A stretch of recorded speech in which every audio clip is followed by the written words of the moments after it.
Left সাইডটা একটু উপরে থাকবে, রাইট সাইডটা একটু নিচে থাকবে। এটা আমরা এইভাবে করবো অ্যানাটমিক্যাল কোশ্চেনে। এখানে কি কি দেখা যায়? সামনে কোনটা থাকবে? ইনফিরিয়র ভেনা কেবল সামনে থাকবে, দুইটাই সামনে থাকবে, অ্যাবডোমেনটা আর ইনফিরিয়র ভেনা কেবল। ওই দেখো ওটা পিছনে একটু তুমি দেখো। এমনি করলে এখানে কিন্তু তুমি দেখবে না, এখানে যে সিলিয়াক ট্রাঙ্ক, সুপিরিয়র মেজেন্ট্রিক আর ইনফিরিয়র মেজেন্ট্রিক আর্টারি, এগুলো দেখে তুমি বুঝতে পারবে কোনটা সামনে কোনটা পিছনে। এটা পিছনে ধরো, পিছনে ধরো।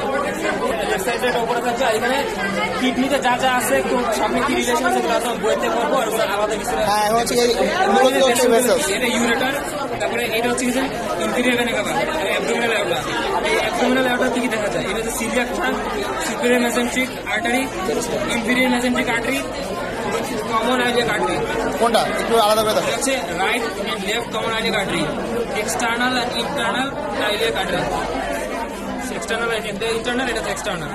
তারপর এখানে কি গেছে? এটা inferior vena cava. Inferior vena কাভার দুইটা ভাগে ভাগ হয়েছে, কমন আইলিয়াক ভেইন, ইন্টারনাল আর এক্সটার্নাল আইলিয়াক ভেইন। তারপর এখানে আছে রেনাল ভেনটা দেখা যাচ্ছে, কোন সাইডে? লেফট সাইডে রেনাল ভেনটা দেখা যাচ্ছে। তারপরে আর বাকিগুলো হচ্ছে সব মানে মুখস্থ করতে হচ্ছে, যেগুলো ব্রাঞ্চগুলো পিছনে যে এইটা আছে, এটা হচ্ছে ক্রাস, ডায়াফ্রামের ক্রাসগুলো এখানে আসছে।